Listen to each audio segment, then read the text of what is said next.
Hello students, this is Manjula S, Assistant Professor for Commerce, Government College for Women, Kolar. So now I am going to discuss a subject called Principles and Practice of Auditing for 6th semester BCom. In that we are going to deal with the unit, that is second unit, that is internal control. In that internal control, I am going to deal with the session number 16. Under session 16, the topic is fundamental principles, advantages and disadvantages of internal check. Fundamental principles, advantages and disadvantages. In the previous 15th session, we have discussed about internal check, essentials and objectives of internal check. Continue of the same topic, same concept. So next is fundamental principles, advantages and disadvantages of internal check. Okay, now we'll move on to the next slide. In internal check, first is what are the principles that we have to consider. The principles are also called as essential characteristics or principles of good system of internal check.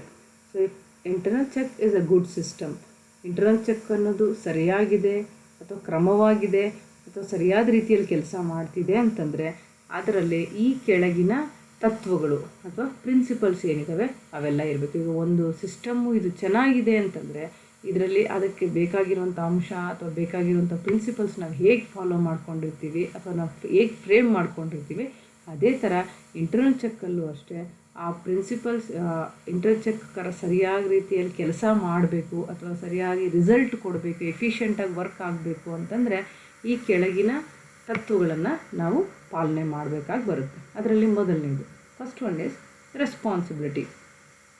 Responsibility, it is a first principle of internal check.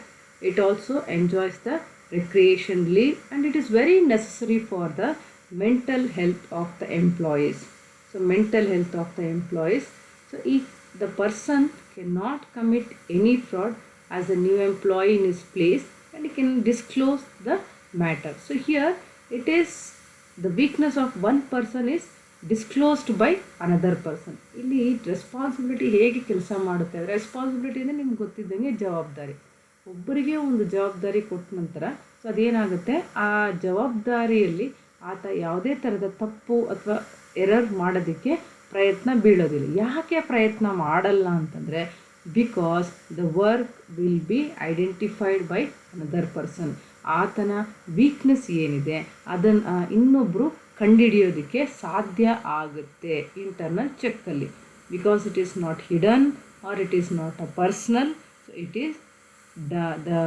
Is identified or it is checked by another person. So ಆ responsibility ಅನ್ನೋದು ಭಾಳಷ್ಟು ಮುಖ್ಯ ಒಬ್ಬ employee ಅಥವಾ ಒಬ್ಬ ವರ್ಕರ್ಗೆ ಈ ಆರ್ಗನೈಸೇಷನಲ್ಲಿ while doing the internal check. So ಹಾಗಾಗಿ ಆತ ರೆಸ್ಪಾನ್ಸಿಬಿಲಿಟಿಯಾಗಿ ಕೆಲಸನ ಮಾಡಬೇಕಾಗಿ ಬರುತ್ತೆ. ನೆಕ್ಸ್ಟ್ ಪ್ರಿನ್ಸಿಪಲ್ ಇಸ್ ಅಥವಾ next principle is sufficient staff. So here sufficient staff is also a very important principle of this internal check. So it tells that the employee can be appointed according to the workload and the management can determine the amount of work which is distributed among the departments. So the persons are hired to perform their duties and the overloading can also creates the trouble. So ಇಲ್ಲಿ what is this is sufficient staff to be enrolled or sufficient staff to be allotted. So ಈಗ ಕೆಲಸ ಎಷ್ಟಿರುತ್ತೋ ಅದಕ್ಕೆ ತಕ್ಕ ಹಾಗೆ ನಾವು ಎಂಪ್ಲಾಯೀಸನ್ನ fill ಮಾಡ್ಕೋಬೇಕಾಗಿ ಬರುತ್ತೆ. So you can not over fill or over hire the employees. ಅಗತ್ಯಕ್ಕಿಂತ ಜಾಸ್ತಿ ಎಂಪ್ಲಾಯಿಗಳನ್ನು ನಾವು ತಗೊಳ್ಳೋದಕ್ಕೆ ಬರೋದಿಲ್ಲ. ಎಷ್ಟು amount of work, how much amount of work is available or workload is available, according to that the employees will be taken. So not more than that. So ಈಗ ನಿಮ್ಮ ಕಾಲೇಜುಗಳಲ್ಲಿ ನಾವೇನು ಮಾಡ್ತೀವಿ, seat allotted 30 seats, 60 seats, 100 seats ಅಂತ ಇರುತ್ತೆ. Only within that boundary you have to take the admissions. ಈಗ 60 seats 30 seats ಅಂತ ಏನು ಅಲಾಟ್ ಮಾಡಿರ್ತಾರೆ ಯೂನಿವರ್ಸಿಟಿಯಿಂದ ಅಷ್ಟೇ ಮಟ್ಟಿಗೆ ನಾವು ಅಡ್ಮಿಷನ್ಸ್ನ ತಗೊಳ್ಬೇಕಾಗಿ ಬರುತ್ತೆ. So not more. So more ಮಾಡೋದಕ್ಕೆ ಸಾಧ್ಯ ಇಲ್ಲ, but there is a chances of being less to the extent. ಎಷ್ಟು ಪರ್ಸೆಂಟೇಜ್ ಇರುತ್ತೆ ಅಥವಾ ಎಷ್ಟು ಸೀಟ್ಸ್ ಇರುತ್ತೆ ಅದಕ್ಕಿಂತ ಕಡಿಮೆ ಆಗೋ ಚಾನ್ಸಸ್ ಇರುತ್ತೆ ವಿನ ಅದಕ್ಕಿಂತ ನಾವು ಜಾಸ್ತಿ ಮಾಡೋಕ್ಕಾಗಲ್ಲ. ಸೊ ಮಾಡಲೇಬೇಕು ಅಂದಾಗ you have to take the permission from the university. So ಅದೇ ಥರ ಇಲ್ಲೂ ಅಷ್ಟೇ, ಎಷ್ಟು ವರ್ಕ್ ಲೋಡ್ ಇದೆಯೋ ಅಷ್ಟು ವರ್ಕ್ ಲೋಡ್ಗೆ ಅಗತ್ಯವಾಗಿರುವಂತಹ ಎಂಪ್ಲಾಯೀಸ್ನ ನಾವು ತಗೊಳ್ಬೇಕಾಗುತ್ತೆ, ಹೈರ್ ತಗೊಳ್ಬೇಕಾಗುತ್ತೆ. More or over people or employees cannot be employed in the particular organization. It creates overloading concept. Okay, and next is rotation of employees, or rotation of also called as duties. It is also major principle in the internships. If the workers feels very bored by doing the same work from year to year, and there is a need of rotation of duties it is the interest of concern as well as employees.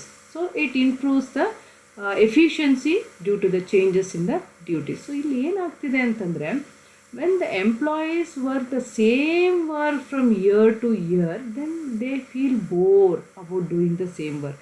ಅವ್ರಿಗೇನಾಗುತ್ತೆ, ಒಂದೇ ಥರದ ಕೆಲಸನ ವರ್ಷಾನುಗಟ್ಟಲೆ ಮಾಡ್ಕೊಂಡು ಹೋದಾಗ ಅಲ್ಲೇನಾಗುತ್ತೆ, bore ಅನ್ನೋದಾಗುತ್ತೆ. So ಹಾಗಾಗಿ ಅವ್ರಿಗೇನು ಬೇಕು, ಕೆಲಸದಲ್ಲಿ rotation ಬೇಕಂದರೆ ಏನಂತೀರಾ, ಬದಲಾವಣೆ ಬೇಕಾಗುತ್ತೆ. ಕೆಲಸದಲ್ಲಿ ಅವರಿಗೆ ಬದಲಾವಣೆ ಬೇಕಾಗುತ್ತೆ. ಯಾಕೆ ಬದಲಾವಣೆ ಬೇಕಾಗುತ್ತೆ ಅಂದರೆ, ಇಟ್ ಈಸ್ ಆ ಕಂಪನಿ ಕಡೆಯಿಂದ ಅವರು ಮಾಡುವಂಥ ಒಂದು ಹೆಲ್ಪು ಅಥವಾ ಕನ್ಸರ್ನು ಅಥವಾ ಅವರು ಮಾಡುವಂಥ ಕನ್ಸರ್ನ್ ಅಥವಾ interest of the employee. So ಏನಂತಂದರೆ, ಸೇಮ್ ವರ್ಕನ್ನು ವರ್ಷಾನುಗಟ್ಟಲೆ ಮಾಡೋದಕ್ಕಿಂತ ಅವು ಕೆಲಸನ ಬದಲಾವಣೆ ಮಾಡಿಕೊಳ್ಳೋದು ಆ ಕಂಪನಿಯ ಕನ್ಸರ್ನು ಎಂಪ್ಲಾಯಿ ಕಡೆಗೆ. ಆ್ಯಂಡ್ ಅದಾದ ನಂತರ it improves the efficiency. Company ಏನು ಮಾಡುತ್ತೆ, ಎಂಪ್ಲಾಯಿಗಳ ಎಫಿಷಿಯನ್ಸಿ ಏನಾಗುತ್ತೆ, ಆ ಕೆಲಸದಲ್ಲಿರುವಂಥ ಎಫಿಷಿಯನ್ಸಿ ಇಂಪ್ರೂವ್ ಮಾಡುತ್ತೆ. ಯಾಕಂತಂದರೆ, because you are not doing the same work. ಕೆಲಸ ಸೇಮ್ ಇರುವಾಗ ಬೋರ್ ಆಗುತ್ತೆ. ಇವಾಗ ಕೆಲಸ ಏನಾಗ್ತಾ ಇರುತ್ತೆ, ಬದಲಾವಣೆ ಆದಾಗ ಒಂದು ಕೆಲಸದ ಅವೇರ್ನೆಸ್ ಮತ್ತು ಅದರ ನಾಲೆಜು ಬೆಳೆಸ್ಕೋತೀವಿ. ಅದಾದ ನಂತರ ಅದರಲ್ಲಿರುವಂಥ ಬೋರ್ ಅನ್ನೋದು ಹೋಗ್ಬಿಡುತ್ತೆ.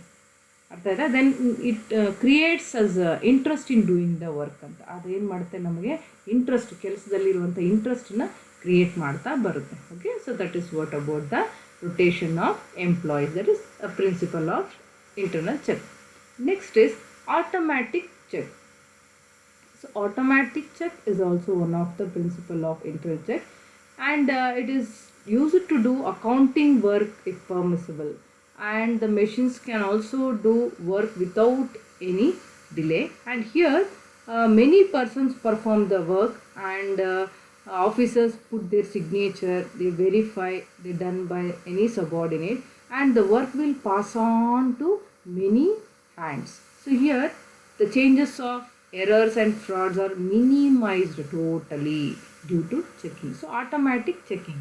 So automatic checking, I have told you that if one person, any work is being done, automatically it is checked by another person. So if it is checked by another person, totally the work pressure or not a work pressure, the errors of that particular work will be deteriorated, or it is decreased, or it becomes nil.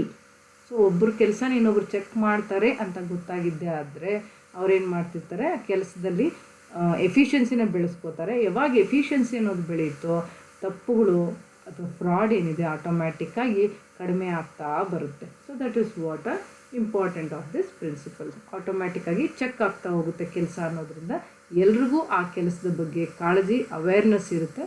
ಆಗ ಆಟೋಮ್ಯಾಟಿಕ್ಕಾಗಿ ಕೆಲಸನ ಪ್ರಾಂಪ್ಟಾಗಿ ಮಾಡ್ತಾರೆ. Next is simple.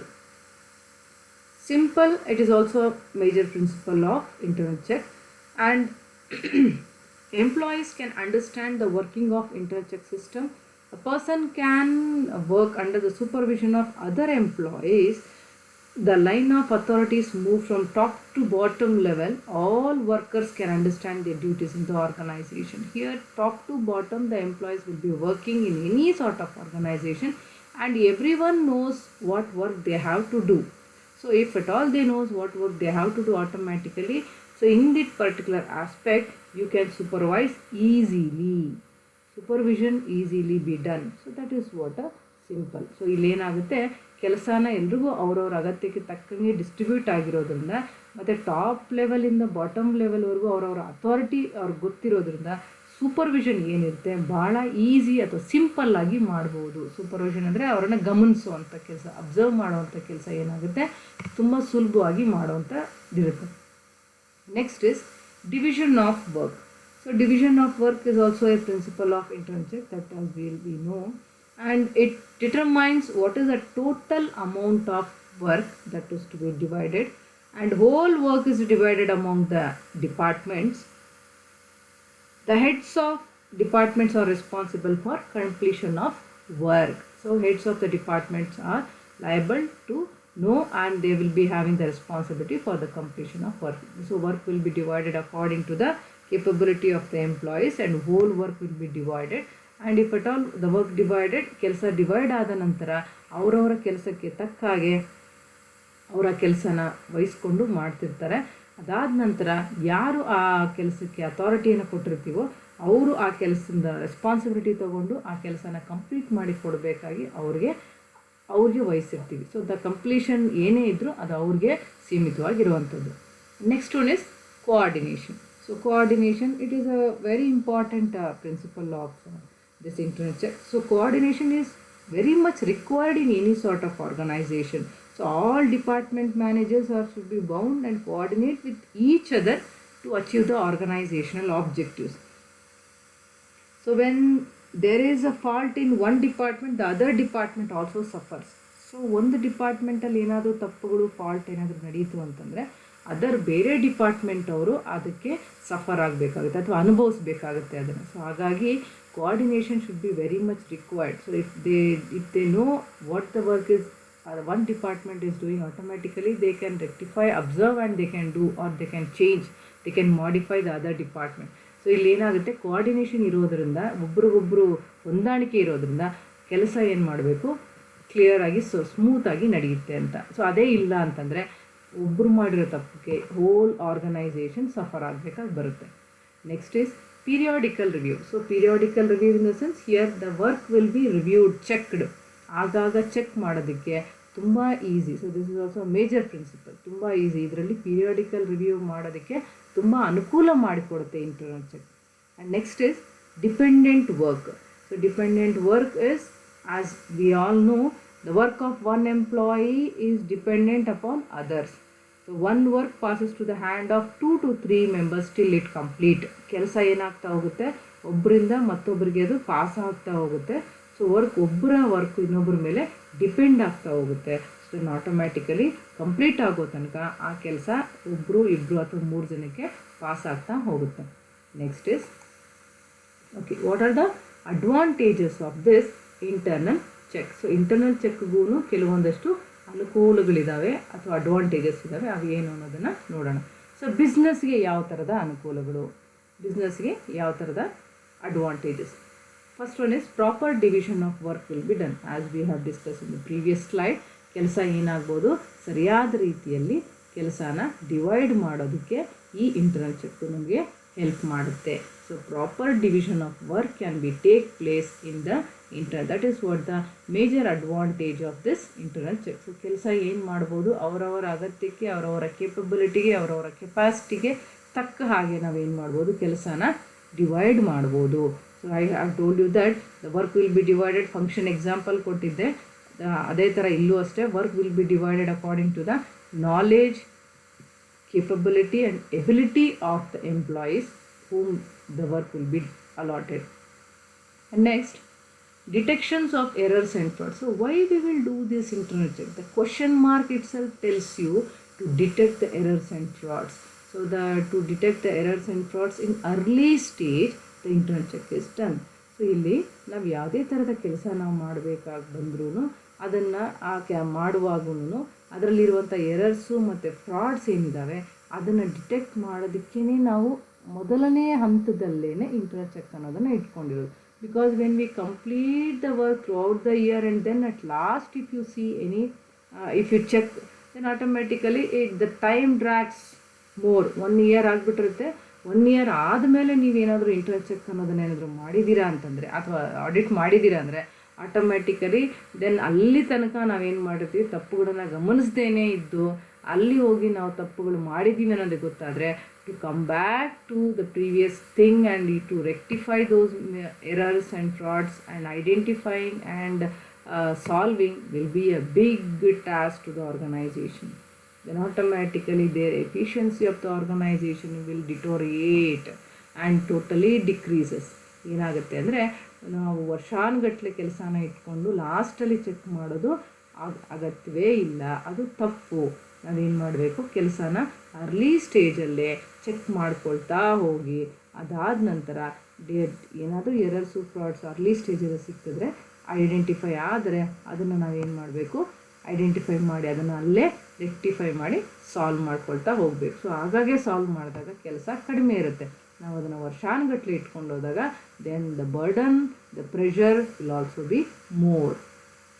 Next is increased efficiency coupled with economy. So totally if at all you do a proper internal check, so your efficiency will be increased with your economy also. It will be bound with your economy. ಆಟೋಮ್ಯಾಟಿಕ್ಕಾಗಿ ನಮಗೆ ಗೊತ್ತೇ ಇರುತ್ತೆ, ಎಫಿಷಿಯೆಂಟಾಗಿ ಕೆಲಸ ನಡೀತು ಅಂದರೆ ಅದರಲ್ಲಿ proper ಆಗಿರುವಂಥ economy ಅಥವಾ ಜೊತೆಗೆ ಎಕಾನಮಿ ಸಿಗೋದ್ರಲ್ಲಿ ಯಾವುದೇ ಸಂಶಯ ಇಲ್ಲ. If at all you do a proper internal check, then your efficiency will be increased.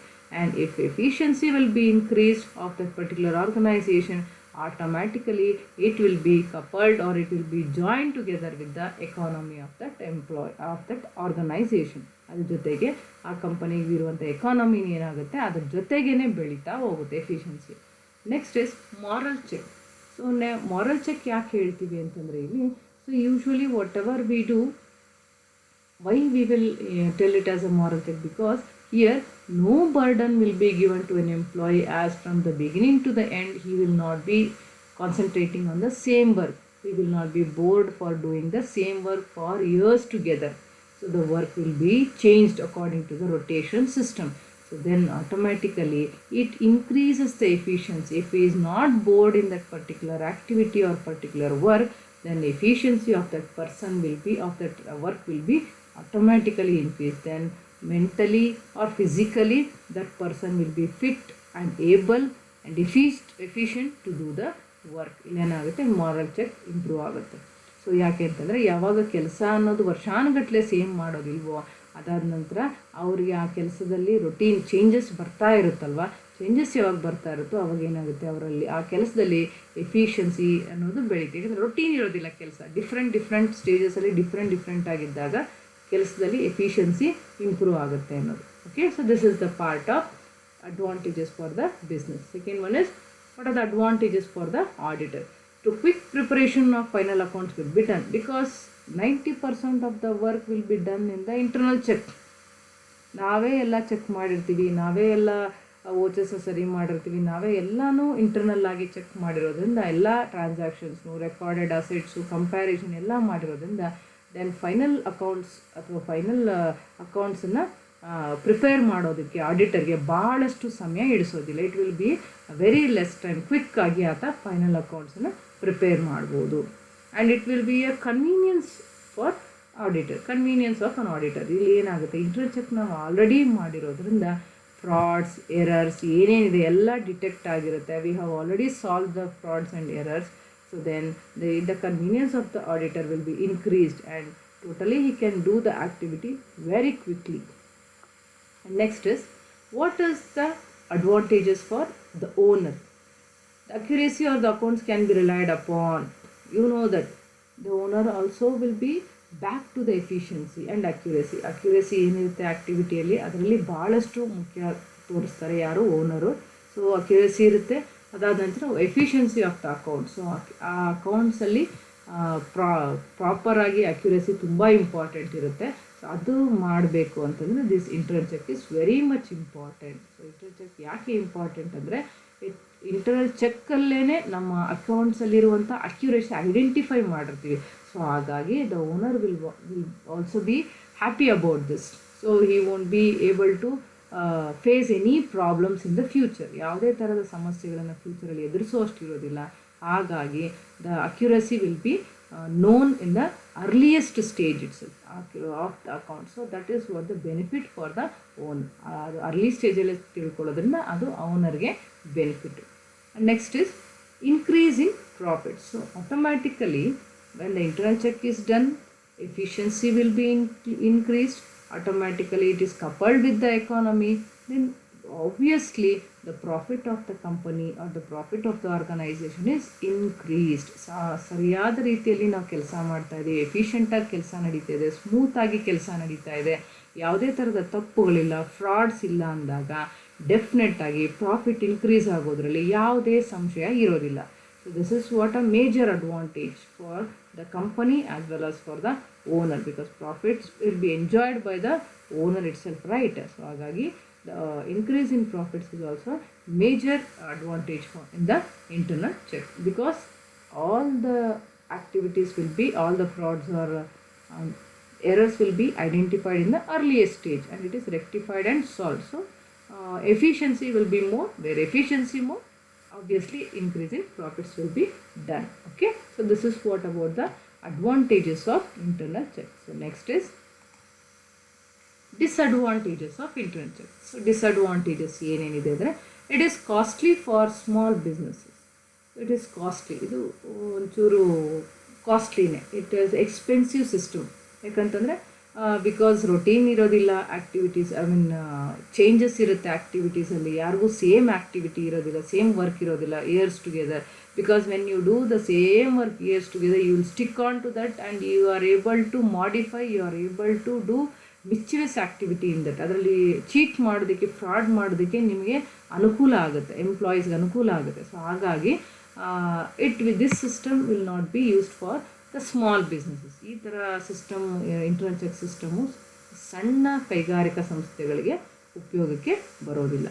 Next is, it may create unhealthy environment in the organization if it is not properly designed and adopted. So I told you before in the previous slides itself, this is a system which has been designed properly according to the law, regulations and the policies of the organization. That is very much important. If at all the company fails to frame a proper laws or policies or regulations, rules in that, so then automatically the internal check drops or the internal check fails. The result of internal check fails. ಏನಂತಂದರೆ, ನಾವು ಸರಿಯಾದ ರೀತಿಯಲ್ಲಿ internal check ಸಿಸ್ಟಮ್ನ, ರೂಲ್ಸ್ನ, ಪಾಲಿಸಿಗಳನ್ನ ಸರಿಯಾದ ರೀತಿಯಲ್ಲಿ ನಮ್ಮ ಕಂಪನಿಗೆ ಅನುಗುಣವಾಗಿ ಅದನ್ನು ನಾವು ಫ್ರೇಮ್ ಮಾಡ್ಕೊಳ್ಳೋದ್ರಲ್ಲಿ ಹಿಂದುಳಿದ್ವಿ ಅಂದರೆ ಆಟೋಮ್ಯಾಟಿಕ್ಕಾಗಿ ನಮ್ಮ ಇಂಟರ್ನಲ್ ಚೆಕ್ ಸಿಸ್ಟಮ್ ಏನಾಗುತ್ತೆ, ಡ್ರಾಪ್ ಆಗುತ್ತೆ, ಅಥವಾ ಅದು ಫೇಲ್ ಆಗುತ್ತೆ, ಅಥವಾ ಅದರಿಂದ ಲಾಸ್ ಆಗುತ್ತೆ ನಮಗೆ. ಅರ್ಥ ಆಯ್ತಾ? ಸೊ ಈಗ ಏನಾಗುತ್ತೆ, ಸಿಸ್ಟಮ್ ಪ್ರಾಪರಾಗಿ ನಾವು ತಯಾರು ಮಾಡಿದ್ದೆ ಆದರೆ, ಡಿಸೈನ್ ಮಾಡಿದ್ದೆ ಆದರೆ ಸಾಮಾನ್ಯವಾಗಿ ಅದರ ಔಟ್ಪುಟ್ಟು ನಮಗೆ ಎಫಿಷಿಯೆಂಟಾಗಿ ಸಿಗುತ್ತೆ. If at all we could not frame it properly, automatically the result of that particular internal check system will be failed. Okay, next is carelessness among high officials. So ಏನಾದರೂ ಇದ್ದರೆ, if at all any carelessness among IF, because as we all know, high officials, top level management person, they will allot the activities to the employees or the middle and low. So ಇಲ್ಲೇನಾಗುತ್ತೆ, if at all any sort of carelessness and inefficiency in the part of top management. ಈಗ top management ಏನಾಗಿರಬೇಕು ಅಂದರೆ, ಅವ್ರ ಕೆಲಸ ಹೇಗೆ ನಡೀತಾ ಇದೆ ಅನ್ನೋದನ್ನು ಸೂಪರ್ವೈಸ್ ಮಾಡೋದ್ರಲ್ಲಿ ಅವರ ಪಾತ್ರ ಭಾಳ ದೊಡ್ಡದು. Observation. So it is very important. ನಮ್ಗೆ ಗೊತ್ತಿದೆ, ಈಗ ನೀವು ಫಾರ್ ಎಕ್ಸಾಂಪಲ್ ನಿಮಗೆ ಟೆಸ್ಟನ್ನು ಕೊಟ್ಟಾಗ ನಾವು ಒಂದು ಬೆಂಚಿಗೆ 4 ಜನನ ಕೂರಿಸ್ಬಿಟ್ಟು ಟೆಸ್ಟ್ ಮಾಡಿದ್ದೆ ಆಯಿತು ಅಂತಂದಾಗ ಆಟೋಮ್ಯಾಟಿಕಲಿ ನೀವು ಕಾಪಿ ಹೊಡೆಯೋದ್ರ ಸಂಶಯನೇ ಇಲ್ಲ. ಹೌದು ತಾನೇ? Is that clear? So ಹಾಗಾಗಿ if at all we make 2 of them to sit in one bench, at least 80% ನಾವು ಕಾಪಿ ಮಾಡೋದನ್ನು ಅವಾಯ್ಡ್ ಮಾಡ್ಕೊಳ್ಳೋ ಪ್ರಯತ್ನನ ನಾವು ಮಾಡ್ತೀವಿ. And also through invigilation. So if at all no invigilation and no gap ಅಂದಾಗ ನೀವು copy ಮಾಡೇ ಮಾಡ್ತೀರಾ, ಟೆಸ್ಟಲ್ಲಿ ಬರೀತೀರಾ. ಅರ್ಥ ಆಗ್ತಿದೆಯಾ? So this is what, if at all the invigilator could not invigilate you properly, automatically the results will be, that is known result, ನಿಮಗೂ ಗೊತ್ತಿರೋ ಅಂಥ ರಿಸಲ್ಟ್. ಅದೇ ಥರ ಹೈ ಅಫಿಷಿಯಲ್ಸ್ ಏನಾಗಿರಬೇಕು, they should supervise the activities, they should concentrate the activities, how it is been done and how it is been going on ಅಂತ. If at all they could not do ಅಂದಾಗ internal check system drop ಆಗಿ ಅಥವಾ fail ಆಗೋದ್ರಲ್ಲಿ ಯಾವುದೇ ರೀತಿಯಾದ ಸಂಶಯ ಇಲ್ಲ.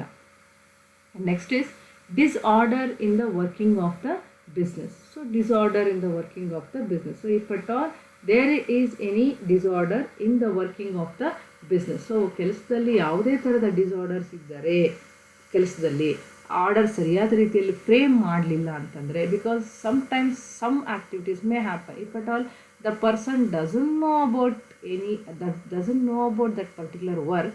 If at all you assign them that particular work ಅಂದಾಗ automatically you may not expect the exact result what you require.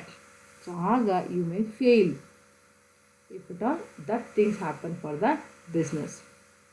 Next is it is risky for an auditor. Obviously if the internal check system fails, then it will be a risk for an auditor. ಯಾವಾಗ ನಮ್ಮ internal check system ಸರಿಯಾದ ರೀತಿಯಲ್ಲಿ ಕೆಲಸ ಮಾಡ್ತಿಲ್ಲ ಅಥವಾ fail ಆಯಿತು ಅಂತಂದಾಗ ಆಡಿಟರ್ಗೆ ಭಾಳಷ್ಟು ಕಷ್ಟ.